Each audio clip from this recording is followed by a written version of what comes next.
He is an international correspondent with the CNN covering African issues. I don't think, is there an African country you've not been to? Yeah, we're a big continent. I'm on a mission to go to all of them. There's 55 countries. Okay, so how many have you been to? I don't want to count here, but it's a lot. It's a lot. But cover the whole list, African? Obviously. I will tell you when I've been to all of them. All There's right. a couple of places that are yet to make my way into. Libya, Cape Verde, a couple of other places, yes. I really don't care. You know why? Because you've been to Uganda, and that should count. This is my third time here this year. 1 year, thrice. Yes. That's amazing. Thank you so much. Tell me what you think of Uganda. I love Uganda. I love the food here. Oh, my God. Everything. I love anything in Luombo. Yes. First of all. I love anything with groundnuts. Really? Matoke. You actually say that right. Really? Matoke, yes. Oh, fantastic. Yes. I really enjoy eating here. Really, do you love the weather? I mean, it was raining this morning, which is not great, but we'll live. And the people? The people are fabulous. I have so many dear friends here. I guess most of them are journalists because that's what I do. But I think I know a lot of reporters that work at NTV and NBS, at the Monitor. And they're all good, right? They're fantastic. We've been represented well. Yes. All right. For those that do not know, where do you actually come from? I was born in Kenya, born and raised in Kenya. So that's where I come from. All right. Born and bred right here. Actually, very close to Uganda. I come from Siaya County. Siaya County is next to Busia. So really? It's very close to the border with Uganda. So do you know any Ugandan language? I used to speak Luganda when I was young. Then I forgot the language. So now all I know is literally greetings and thank you. Webale. Webale. Yes. All right. Very interesting. Now, Larry, we are just from a very, very good session with you. And of course, very many issues were raised. I have just about 3 questions for you. And one, we're talking about less African representation at decision-making levels. And of course, at major publications, we have more faces on TV than on the decision-making table. How do we change that, in your opinion?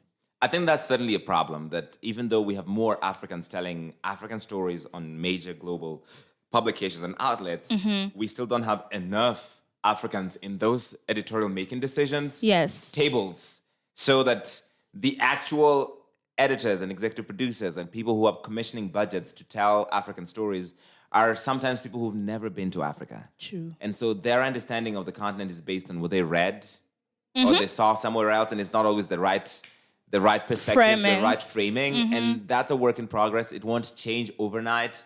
It means more African journalists going on to work at Reuters and CNN and BBC and AFP and Al Jazeera, and then making their way through the ranks from producer or whatever, assistant producer, fixer, stringer, etc., until you are editor for Middle East, Europe, and Africa, until you are London bureau chief, until you are president, and then you will be much more attuned to what kind of stories are told about Africa and making sure they're right. I will say this, CNN has lots of great Africans in front of behind the camera. We have people even who are not African who are huge advocates for stories from the continent. True. My boss, Deborah Rayner, who is this senior vice president for international news gathering at CNN, has been to Uganda many times. She has family here in Uganda, so she's invested in making sure that our stories, not just from Uganda, from across the continent, are accurate, have the right nuance and perspective, and I think I'm appreciative of that. Thank you so much, Larry. I wanted to find out if it's possible that we could change the narrative about Africa from our local settings, rather than us trying to really reach for, the global outlets. Are we able to change the narrative from, reporting at NBS or, being a writer with Daily Monitor? Am I still able to capture and change narratives? I think local and national journalists are the most powerful because you inform domestic audiences on important issues. So the people that work at the New Vision and the Daily Monitor and Observer and NBS and NTV, they are so critical to the functioning of Ugandan society, to the propping up of this democracy, much more than anything you'd read or watch on the BBC or CNN or Al Jazeera or Reuters, because they serve their own communities. They are a part of this country. They need to make sure that this society works, that they hold powerful people accountable, that they expose wrongdoing.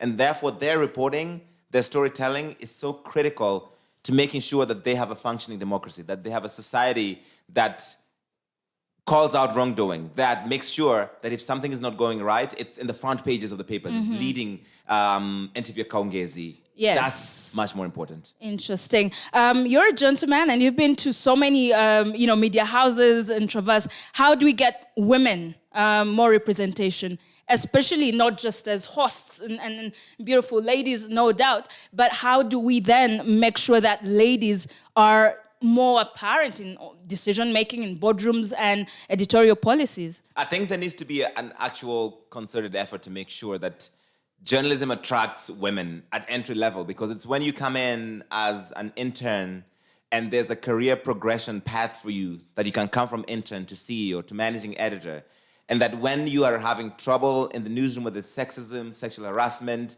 any sort of roadblocks to your career, that there's ways for you to make sure that that can be unstuck. That's a real problem right now, not just in Uganda, but across the continent, in many ways, in other parts of the world. True. There has to be every media manager, every outlet has got to make sure that they're representing women, make up half of society. Why is it that they're not in front and behind the camera making editorial decisions at the major newspapers, radio and TV stations? So that is really something that I think should be a challenge to anybody who runs a media house, even to male reporters, male media managers. How do you make sure that your team is not just made up of other men? Absolutely. Another one would be what you said. I mean, I would fight till my last breath in that session. What exactly? Put that into context for us. I think Africa has been misunderstood for such a long time.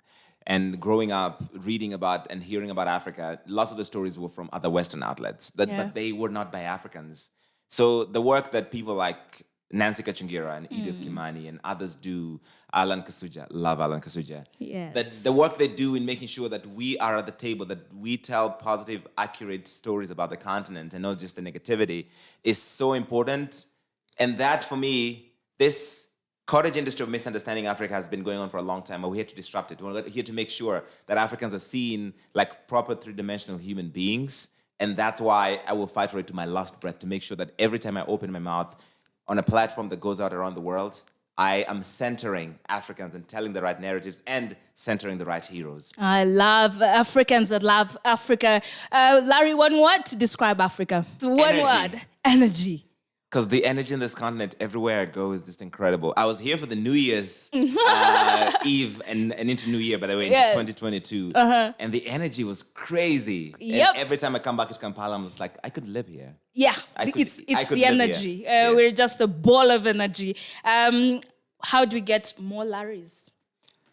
I hope that more people find a path into journalism, if that's what they're into. And I hope that there's therefore ways for them to develop their career, starting from Sanyu or Capital FM into however far they want to go. Because I think the aspiration is for many people to try and be like Nancy Kachungira or Alan Kasuja.